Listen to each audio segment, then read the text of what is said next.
shell on or off. The inner part is where the vein is, and that does not need to be removed. This part is its feces. You need to clean all that and remove it before cooking.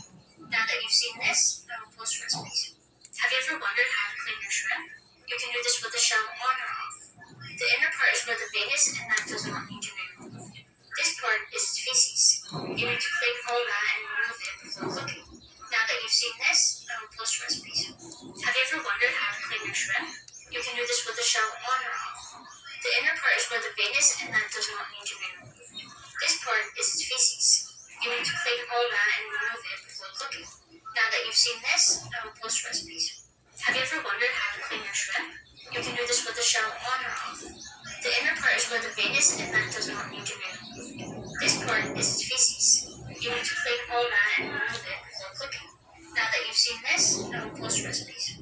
Have you ever wondered how to clean your shrimp? You can do this with the shell on or off.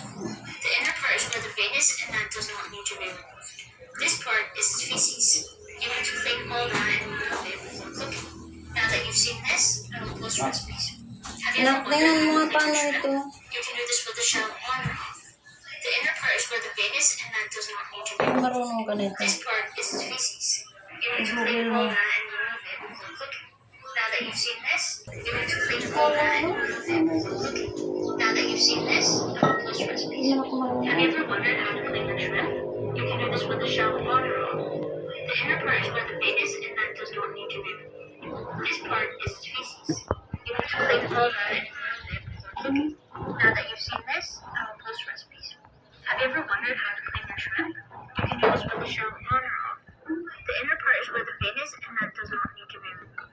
This part is its feces. You need to clean all that and remove it before cooking. Now that you've seen this, the inner part is where the vein is, and that does not need to be removed. This part is its feces.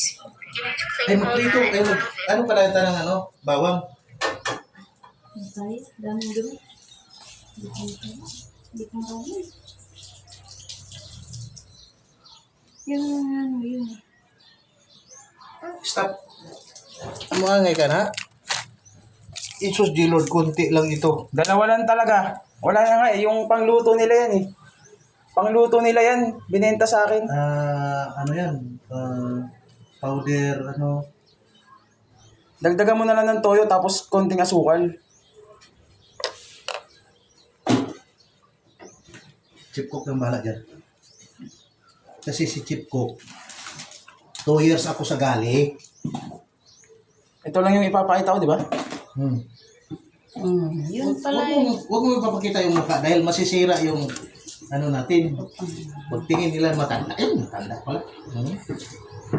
Hindi Oh, na yan. yan pala. Oh. Oh. Hindi na yan manonood ng... Do you still remember my birthday? Yeah. Siyempre, panalo. Ayan. Guys, ganito pagkuha ng bituka ng hipon. Okay? I-advance natin yung birthday mo.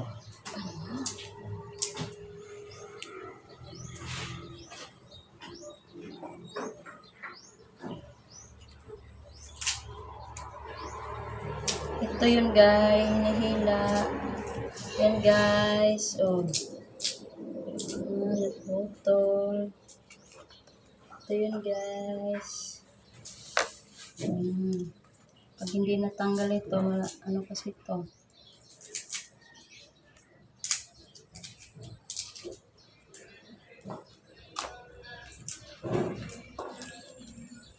Okay guys.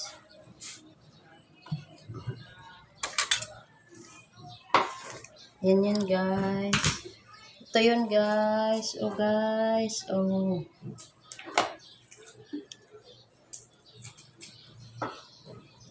Ang lalaki ng sugpo guys. Ano bang tawag sa inyo nito? Sa amin kasi ulabang tuwang. Sa Manila, hipon. Hindi na to hipon. Sugpo na to.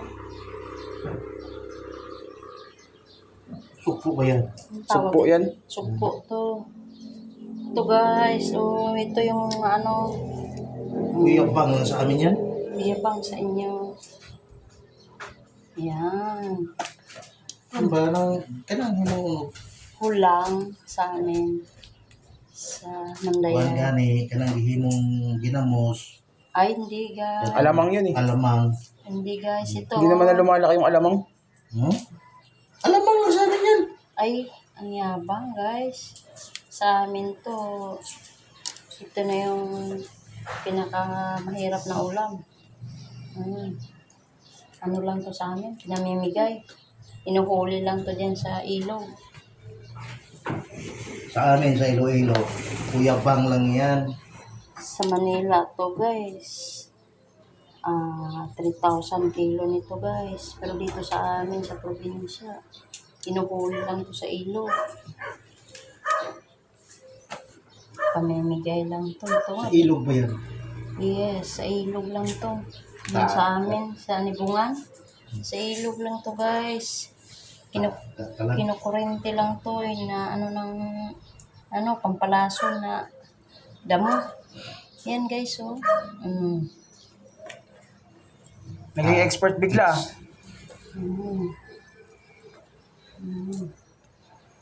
Kids ka lang. Sa Manila to guys, 3K ang kilo nito. Pero dito sa amin, hulihin mo lang din sa ilog. Nandiyan na yan. Mura lang to sa amin guys. Kuya pro na sa amin sa kuya pro na sa amin.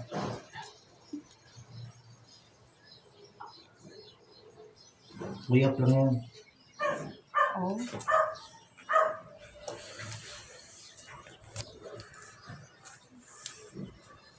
Kailangan siya guys. Pinatay din yung cellphone kasi na background na nagsasalita doon sa... Kailangan yan guys. Nilapit ko doon sa cellphone.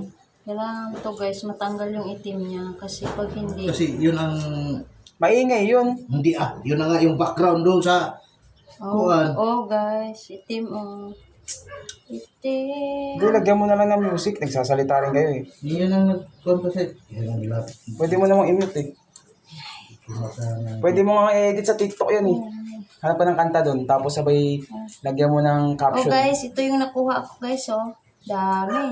Pag hindi to natanggal, makakain mo to guys. Nakakalason to guys. Taka lang. Stone daw. Tinawanan ka ng viewer mo. Excuse me. Excuse you, Karin. Nanahulog ang Okay. Guys.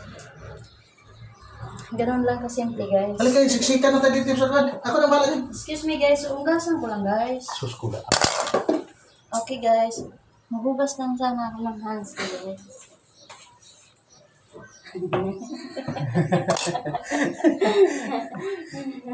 Okay. Smell! Smell. Smell! Smell. It smell. Ano niluto niyan? Butter or margarine? Lagyan mo lang ng ketchup yan. Bakit may ketchup? Walang ketchup yan. Ang pakulay.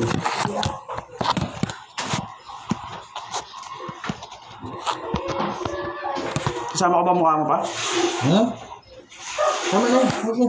Okay na, patay ko na to. Kato.